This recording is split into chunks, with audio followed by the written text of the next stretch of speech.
Britain के प्रधानमंत्री Alexander Boris डेफेफेस Johnson के इस्तीफे की खबर सामने आ चुकी है।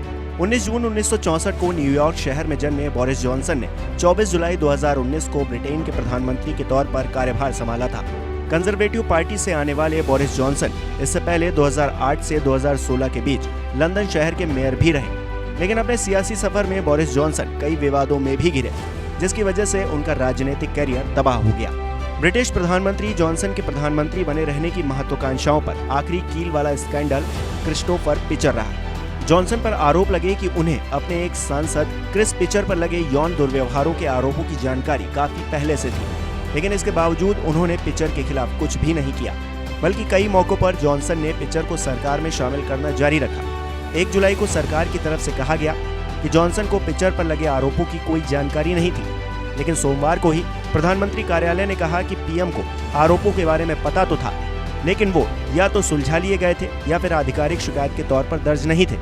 इस पूरे स्कैंडल के खुलासे के बीच जॉनसन भी लगातार अपने बयान बदलते रहे। उन्होंने ये मानने से इनकार कर दिया कि उन्हें पिचर पर लगे आरोपों को लेकर 2019 में तत्कालीन तौर पर कोई जानकारी दी गई थी। हालांकि उनके कई अधिकारियों ने यह दावा किया कि जॉनसन को निजी स्तर पर पिचर के खिलाफ लगे आरोपों के बारे में बताया गया।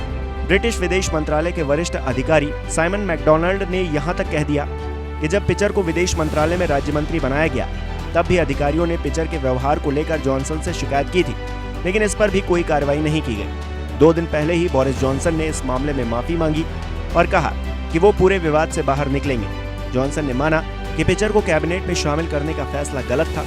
उन्होंने इसके लिए माफी भी मांगी और कहा कि सरकार में उनकी ताकतों का गलत इस्तेमाल करने वालों के लिए कोई जगह नहीं है। हालांकि कंजर्वेटिव पार्टी के कुछ सांसदों ने उनकी माफी को ये कहते हुए अस्वीकार कर दिया कि पीएम ने इसमें काफी देर कर दी है। इसके अलावा जब ब्रिटेन में कोरोना वायरस महामारी का दौर सबसे कठिन वक्त में था, सरकार ने लॉकडाउन समेत कई प्रतिबंध लगा रखे थे, तब इस मुश्किल वक्त के दौरान एक रिपोर्ट सामने आई जिसमें दावा किया गया कि जब आम जनता कोरोना और प्रतिबंधों से जूझ रही थी, उस दौरान जॉनसन सरकार के कुछ मंत्री और अधिकारी शराब पार्टियों में व्यस्त थे।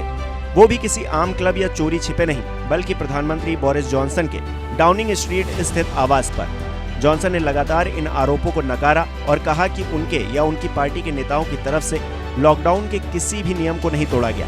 हालांकि इसी साल 25 मई को एक जांच कमेटी ने एक रिपोर्ट दायर की, जिससे साफ हो गया कि कोरोना के सबसे कठिन वक्त के दौरान ब्रिटिश सरकार के मंत्री नियमों को ताक पर रखकर पार्टियां कर रहे थे। इस रिपोर्ट में मई 2020 से लेकर अप्रैल 2021 के बीच की 16 पार्टियों के फोटोग्राफ और जानकारियां दी गई। साथ ही ये भी कहा गया कि पीएम बोरिस जॉनसन खुद इनमें से कम 6 अवैध पार्टियों में शामिल थे। जॉनसन पर एक आरोप ये भी लगा कि कंजर्वेटिव पार्टी के सांसदों के बीच ही उनकी लोकप्रियता काफी कम हो रही है। पार्टीगत स्कैंडल के बाद ही जब कंजर्वेटिव पार्टी में जॉनसन को प्रधानमंत्री पद से हटाने की बात चली, तो उन्हें अविश्वास प्रस्ताव का सामना करना पड़ा। ब्रिटेन के नियमों के तहत वहां पार्टी भी प्रधानमंत्री को हटाने के लिए अविश्वास प्रस्ताव ला सकती है। जब इस प्रस्ताव पर पार्टी सांसदों ने वोट किए, तो सामने आया कि 359 सांसदों में से 211 जॉनसन के प्रधानमंत्री बने रहने के समर्थन में थे। वहीं 148 यानी कि करीब 41% उनके पीएम पद पर रहने के खिलाफ थे। इस तरह अविश्वास प्रस्ताव के नाकाम हो जाने से जॉनसन का पद तो बच गया, लेकिन ये भी तय हो गया कि पार्टी के 10 में से 4 सांसद उनके खिलाफ हैं। कंजर्वेटिव के नियमों के तहत जॉनसन के खिलाफ अगला अविश्वास प्रस्ताव 12 महीने तक नहीं लाया जा सकता था। इसके अलावा पिछले साल संसद की मानक समिति ने कंजर्वेटिव सांसद और पूर्व मंत्री ओवेन पैटरसन को 30 दिनों के लिए निलंबित करने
नमस्कार, मैं हूं मानक गुप्ता।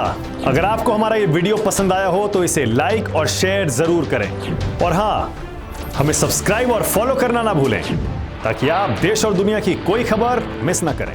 तो जुड़े रहिए हमारे साथ और देखते रहिए न्यूज़ 24।